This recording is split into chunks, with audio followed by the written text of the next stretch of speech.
3 facts about social scientists.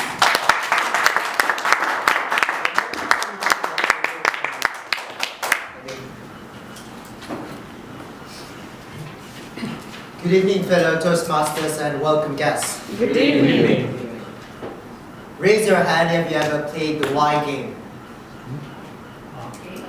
The Y game. Raise your hand. 2%. Really? No one has ever played the Y game except for 2% in this room. Alright. Well, for starters, the rules are simple. It starts with any question, and the question is basically anything like, do you like to eat apples? And then I am going to answer it, and then you, the audience, will participate and ask me why. Hence, it's called the why game. It's a never-ending game with constant whys. So without further ado, let us play the why game. First question. What am I doing here to improve my public speaking skills? Why? Why? You ask? To boost my self-confidence. Why? Well, I was a weird introvert. Why? Well, not everybody is brought up the right way. High school was bad. There are mean people in this world. I don't know, they're just mean. Alright, thank you for participating. So, you see where I'm going at? We can go on and on with this forever, but the reason that I requested you guys to play the Y game with me is because I am a person who asks questions all the time. Seriously, every time I have a conversation with someone, I will cut them off in the middle with a question. And every time I do that, that person gives me this look.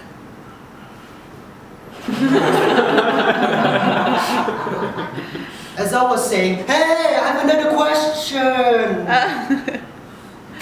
Maybe I'm a curious person by nature, or maybe I'm a social scientist in the making. Question. Kids do it all the time. Adults should do it more often. Nah, I'm kidding, don't do that, it's annoying. But asking questions has always been one of the main traits of a social scientist. If you walked around and come across a person who unknowingly asks questions all the time, he or she might be a social scientist. And that includes me, who unknowingly asks questions all the time. Now you may ponder, what kind of question does a social scientist ask? Good question. Well, it really depends on speciality. For instance, a sociologist who specializes in education, or a theologist who specializes in religion. However, all social scientists ask questions in the context of human behavior. For example, a sociologist who is an expert in education will ask questions like, how does having a bachelor's degree affect the social mobility of a person? Meaning, does education gives a person the opportunity to raise their social status in society? Another question will be, how does SPN 21 benefit students in the long run? Now, the ultimate reason why social scientists do this is because they want to find out why certain people act the way they do. They want to discover laws that explain social behavior among human beings. And if you're wondering, my specialty is in economy. So the bigger question here is, can social scientists get any more annoying than this? Yeah, aside from annoying people 24/7. What's more is that we analyze things all the time. Like seriously, even from the smallest and the tiniest bit of errors to the most visible ones, we social scientists stretch our arms and analyze things with whatever our hands can get onto. But we social scientists, as cliche as it sounds, we analyze because we want change. The change that benefits the people. In our context, people power. Because we social scientists, specifically sociologists, desire a world where a society only serves the people. So from the armed forces to the police to government workers of all occupations should work for the people. Because at the end of the day, people like me, people like yourselves, are the backbone, the life, and the heart of society.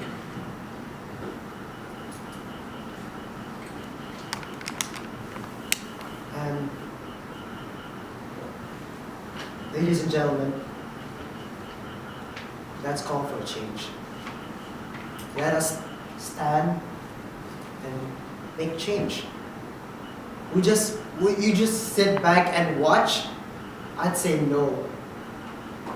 Because we want to ameliorate and analyze our society.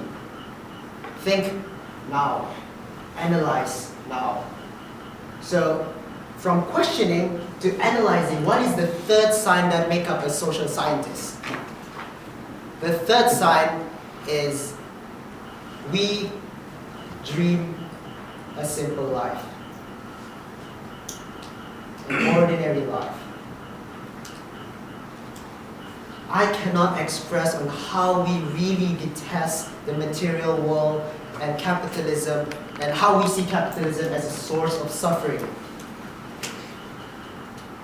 We grieve, we mourn, and we feel sorry for the masses that get exploited every single day. And we hope that one day that the world will realize this and we could all be truly be happy. Not the pretentious on who has the biggest house, on who has the most luxurious clothes, or who has the most extravagant holiday vacation. Enough is enough.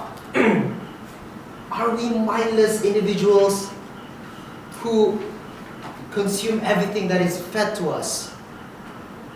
Now, I believe that I speak for all social scientists out there that I dream to live an ordinary, simple life.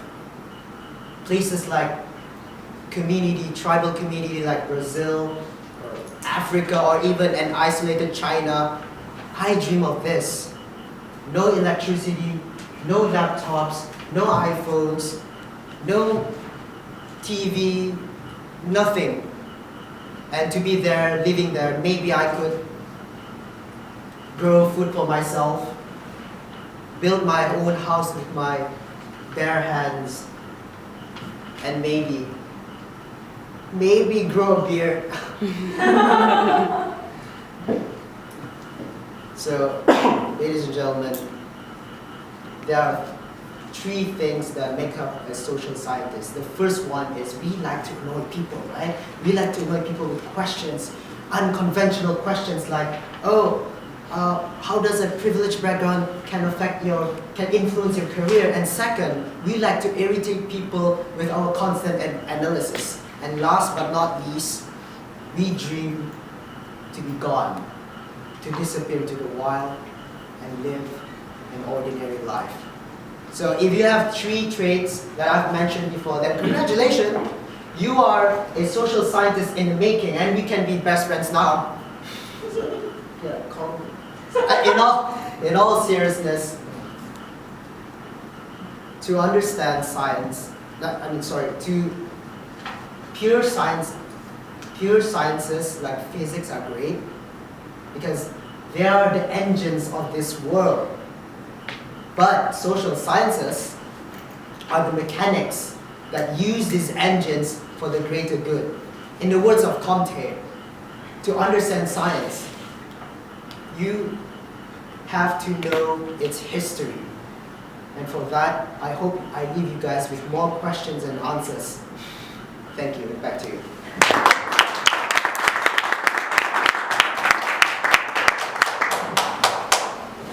Can you all imagine Rayhan growing a beard? That's so weird. Thank you for sharing the 3 facts about social scientists. Our second speaker will be